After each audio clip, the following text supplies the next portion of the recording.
ನಮ್ಮ ಮನೇಲಿ ಒಂದು ವರ್ಷದ ಮೇಲೆ 4 ತಿಂಗಳಾಯಿತು ಬಾಡಿಗೆ ಬಂದು.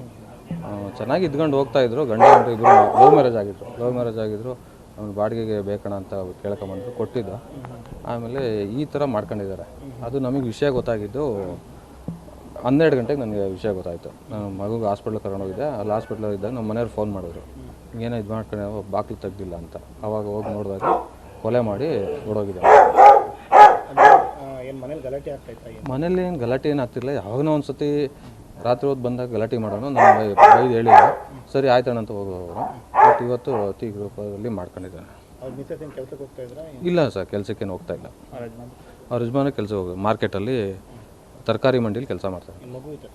ಒಂದು ಮಗು ಇತ್ತು. ಮಗುನ 2 ತಿಂಗಳ ಮುಂಚೆ ಊರಿಗೆ ಬಿಟ್ಟು ಬಂದಿದ್ರು. ನಾನು ಕೆಲಸಕ್ಕೆ ಹೋಗ್ಬೇಕಣ ಅಂತ ಹೇಳಿದರು. ಬಂದು ಸರಿ ಆಯಿತು ಅಂತ ಹೇಳಿದ್ದೆ. ಊರಿಗೆ ಅವ್ರ ತಾಯಿ ಮನೆಗೆ ಮಗು ಬಿಟ್ಟು ಬಂದಿದ್ರು. ನವೀನ, ಹುಡುಗಿ ಹೆಸರು ಗೀತಾ ಅಂತ. ಈಗ ಅವ್ರ ಮನೆಯವ್ರು ಬಂದು ಏನಾದ್ರು ಪಂಚಾಯತಿ ಮಾಡೋಂಥದ್ದು, ರಾಜ್ಯ ಪಂಚಾಯತಿ ಇಲ್ಲ, ಆ ಥರ ಏನೇನು ನಡೆದಿಲ್ಲ ಸರ್. ನೋಡ್ದಂಗೆ ಚೆನ್ನಾಗಿದ್ರು. ಬಟ್ ಒಂದು ಸತಿ ಕಿತ್ತಾಟ ಆಡ್ಕೊಂಡಾಗ ಅವರು ಮನೆಯವ್ರ ಫ್ಯಾಮಿಲಿ ಬಂದಿದ್ದರು.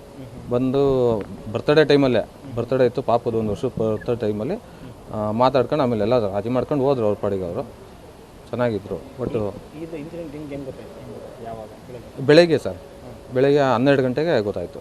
ನಾವು ಆ ಕಡೆ ಮನೆಗೆ ಹೋದಾಗ ನೋಡೋಣ ಅಂತ ಹೋದಾಗ ತೆಗೆದಾಗ ಡೋರ್ ಓಪನ್ ಆಯಿತು. ಮುಂದೆ ಸುಮ್ಮನೆ ಎಳ್ದಿದ್ರು ಅಷ್ಟೇ. ಆಮೇಲೆ ಹಿಂಗೆ ದೂಗ್ತಾಗ ನೋಡಿದಾಗ ಆ ಥರ ಆಗಿತ್ತು.